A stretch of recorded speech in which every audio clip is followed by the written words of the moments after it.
All right, guys. All right. Um, Today maybe we're gonna talk. This is not a topic that is really related to black pill, but it is kind of a roundabout black pill topic because we all know how important nutrition is, how important ultimately the importance of nourishment is when it comes to your mental health overall. People have this idea that food is just about the body itself. It is directly linked to your mental health as well. For example, if your diet lacks a large, like let's say you lack vitamin D, probably whatever you try to do is not going to cut it for your mental health, right? In many cases, it is probably not going to cut for your mental health, which kind of makes me consider if I should be taking vitamin D, and then maybe that would stop me from making videos like this. But regardless, it's about this new policy in Indian midday meals, which I needed to talk about, and they're removing eggs. Now, make no mistake, guys, this was already dog shit. It was already dog shit crazy. Egg twice a day, it's something that schools provide to kids, and there used to be eggs twice a week, and now they're going to replace eggs with, guess what, cottage cheese, otherwise known as paneer in India. And then there's other stuff like soya chunk, and then you have this sort of bean called rajma, right? So I'd go through what is the major problem with that eventually. But the first argument that came out from the new organization which has been handed over this midday meal for children, and it's ISKCON. You might know about this. You see some of them randomly show up, and you know they're clowns who fight other clowns, and it's good entertainment from time to time. But these clowns would go up against people like Muhammad Hijab and those Muslim clowns in the UK. So they are like the most clownish group of Hindus that you would ever come across. They would talk about, and honestly, a lot of times, Orca, I bring him on the channel. He has this absolute massive hate boner for ISKCON, and to be honest, I do as well. But Orca probably knows more about where they are theologically wrong, but that is for something else, right? That is something else altogether. Today's topic is how dumb they are and how they should be nowhere near children's nutrition. So this dumb fuck goes out and says that soya chunks have 52 grams of protein per 100 grams and eggs have only 13 grams. So they are defending that. And of course, these people are just uneducated as fuck. These people have no idea, no concept of the difference between dry, uncooked weight and wet weight or cooked weight. Here's the thing with soya chunks. Soya chunks, they reduce to a third of their protein density once you cook them, because they increase in volume by 3 times and weight. Not to mention that it is a bitch to even consume 100 grams of cooked soya chunks at once, right? So you might still be thinking, right, 17 grams of protein, 17 grams of protein, that's already fine, that is not going to be a major problem. Here's the thing, it has absolutely shit NPU, net protein utilization, which is you have 17 grams of protein in 100 grams of cooked soya bean. 100 grams of cooked soya bean, by the way, which you are never going to eat. But for the sake of argument, you're only going to get a shade above 10 grams of protein utilized by your body, because it is an NPU of not more than 61%. And eggs, by comparison, have an NPU, this thing that they're replacing. Like I said, it was already shit twice a week, right? But it is a major difference. You have to keep this in mind. Eggs have an NPU of 97% to 94%, whatever. So you get 12 or 12.2 grams of protein from just two eggs. Just two eggs, that is about 100 grams, nothing more. That's not honestly even two full eggs. Two full eggs are somewhere around the 120 gram mark, right? But regardless, here's the thing with soya beans as well, right? The protein that they do have is broken down. Plant proteins in general have this problem, right from soya to tofu, tempeh, seitan. They have this problem of breaking down and being absorbed in the small intestine. Right now, small intestines they absorb anyways, but here's the thing: the intestines are not really made in humans for breaking down protein. In theory, they can, but they blow their back out when they are asked to do that,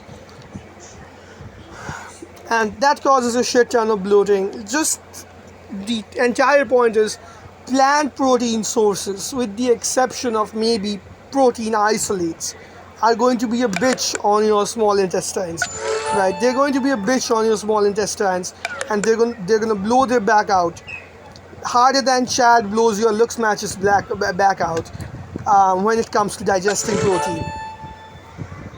These people should be nowhere near kids' kitchen. It already sucked in India. Now it sucks even more, right? The other option I wouldn't even talk about a fucking bean as a replacement for eggs.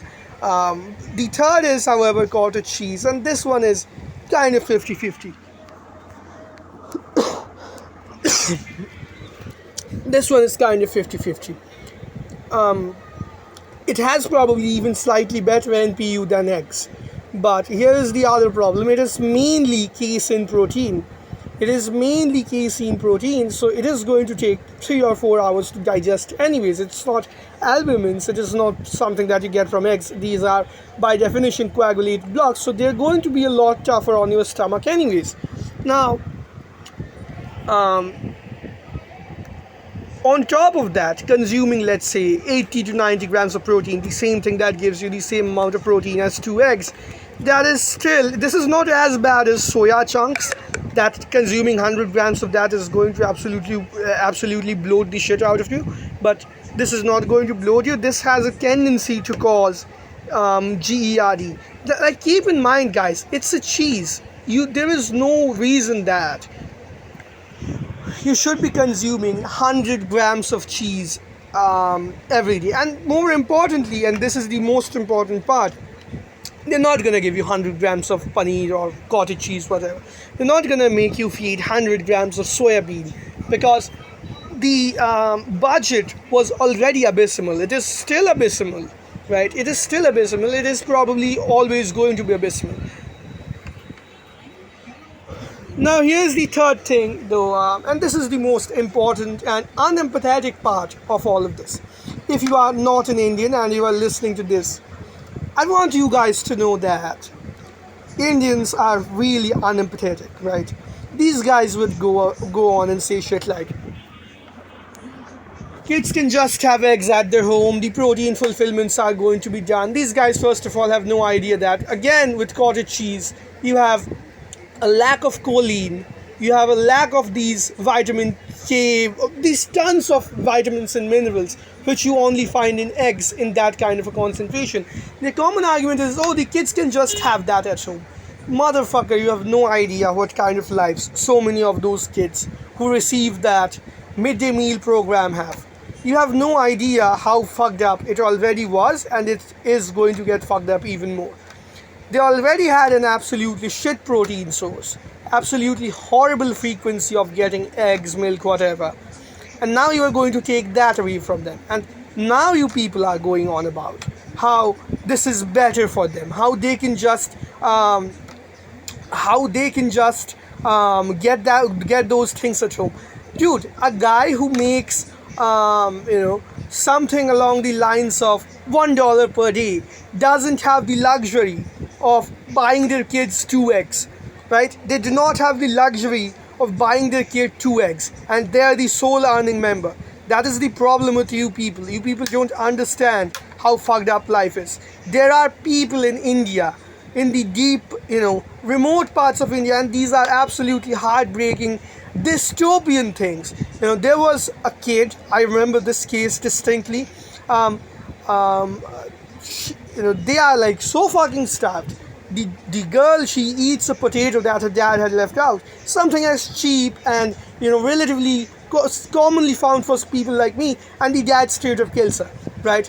There are people who literally sell their kids in India because they can't give them the basic rice that they have, right? And India is the like highest rice producer, biggest wheat producer. It is all right for per capita as well. That is how bad the inequality is in India.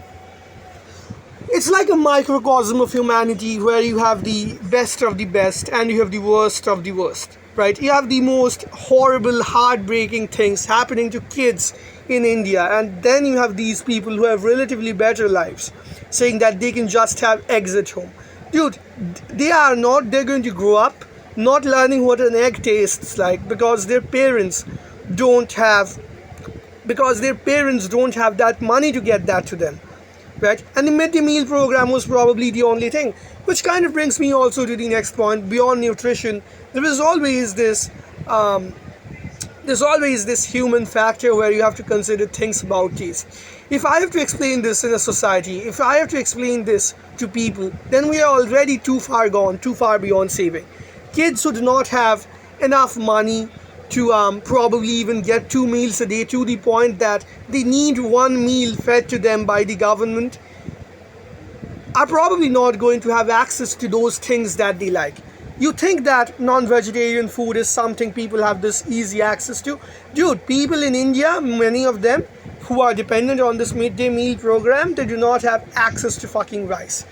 They send their kids, they probably have a meal a day, and they ensure that their kid gets 2 meals per day, and probably the best that they can get.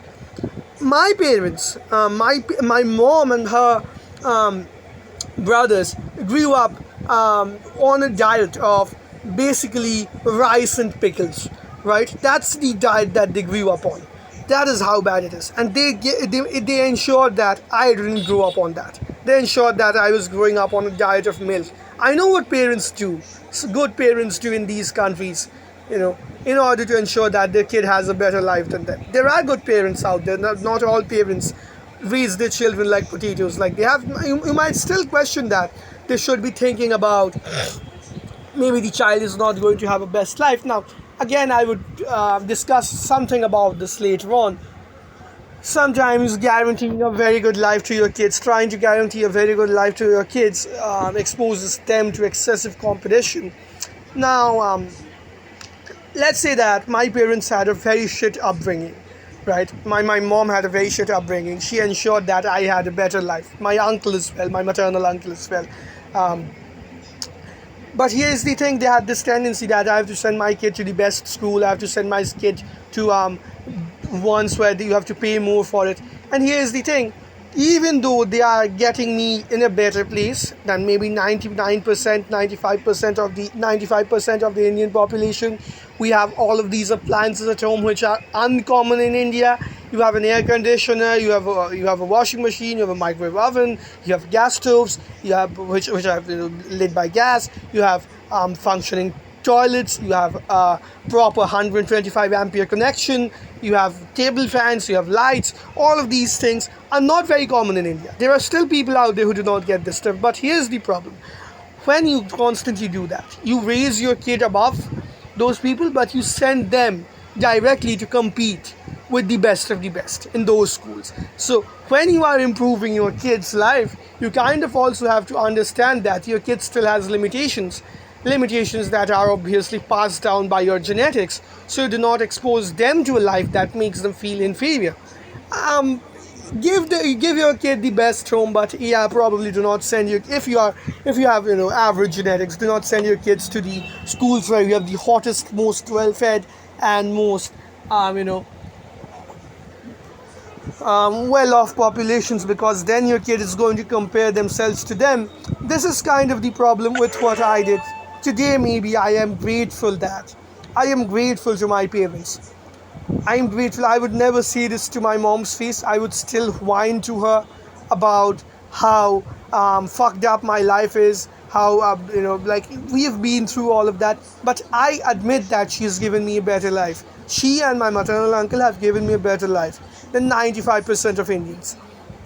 95-96% of Indians. I have this phone which costs 30,000 rupees, which is like $300, which is oftentimes the entire monthly salary of a lot of people, right? That is the entire monthly salary of a lot of people. That is more than the monthly salary of a lot of people. So I am extremely grateful to them for all of that, right?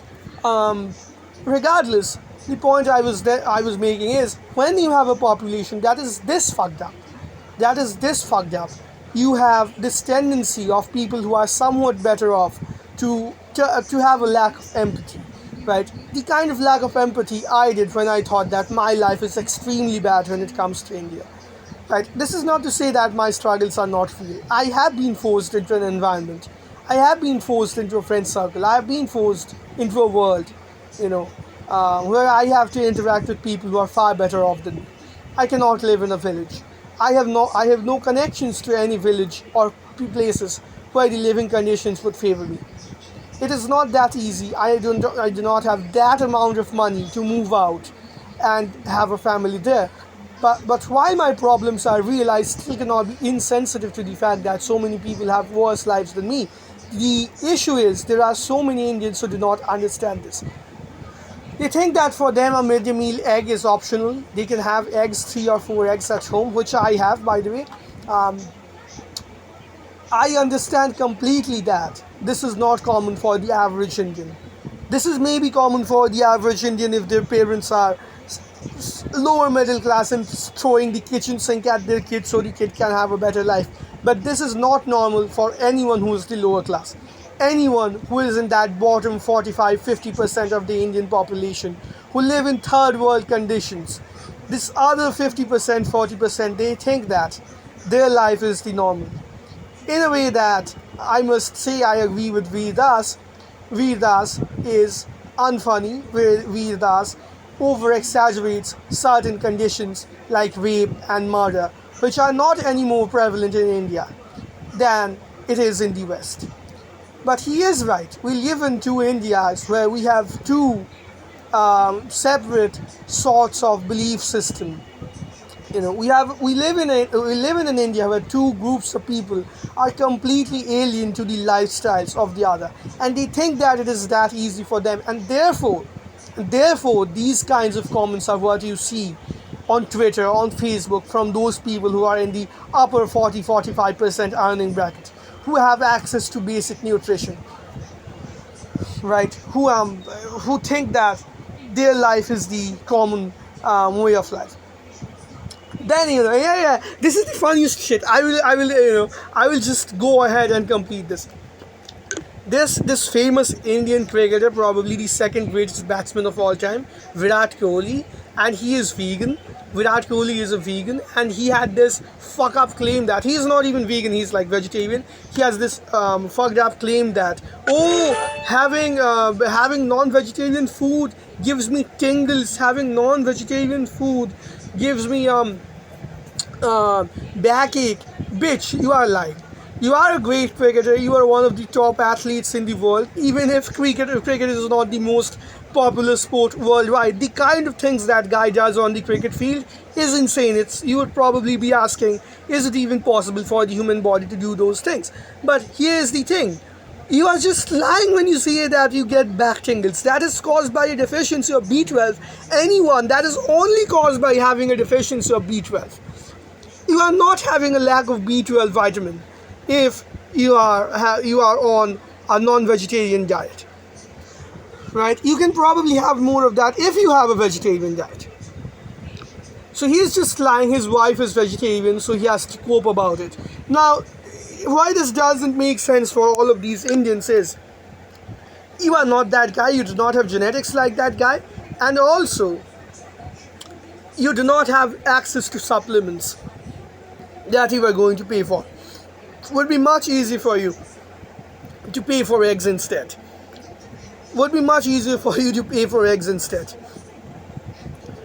Right? So all of these insensitive, retarded comments I have seen over the last week or so, they've absolutely driven me into this fit of rage, which caused me to make this video. Hope you guys do not.